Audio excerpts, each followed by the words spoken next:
Perfectionism and obsession, I've learnt to manage in the last few years.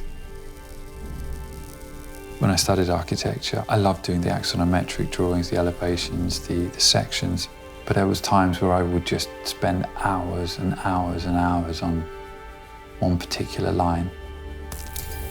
But if that line isn't quite right, it just upsets the whole work. My name is Benedict Radcliffe, and I don't like saying artist because it still feels a bit funny.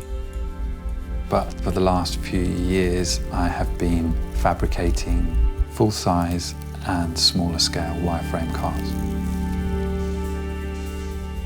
I was always into building from working with my father, who was an amateur mechanic, a sort of jack of all trades. He was from that era where he would rather fix it himself, and I was roped into either bleeding the brakes with him or doing something. So I spent a lot of time with my father repairing his old cars.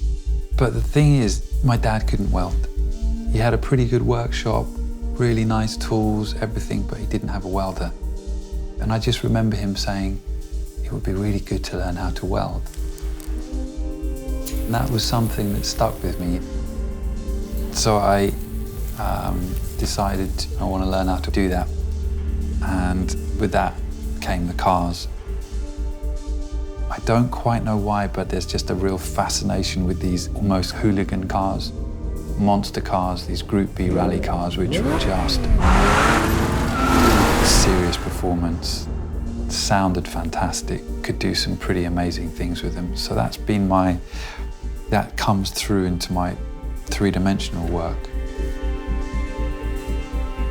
I do enjoy working with my hands because you can't see what the car looks like on a computer.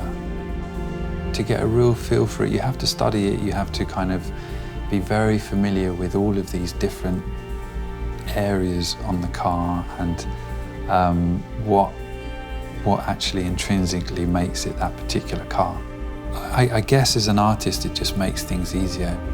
I can go with my rhythm basically, and I'm not dependent on the machines. There's a combination of doing everything by hand and then getting a few pieces bent in the factory. It's taking me weeks and months to produce a piece of work. Every line has been slaved over, ratcheted up to make that line do what it's supposed to do and represent a certain wheel arch maybe, or grille of a car or something, or how can I make that wing mirror look a bit more elegant maybe.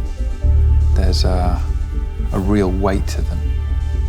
It's a thing, it's a piece, it's a sculpture, it's a bespoke wireframe car.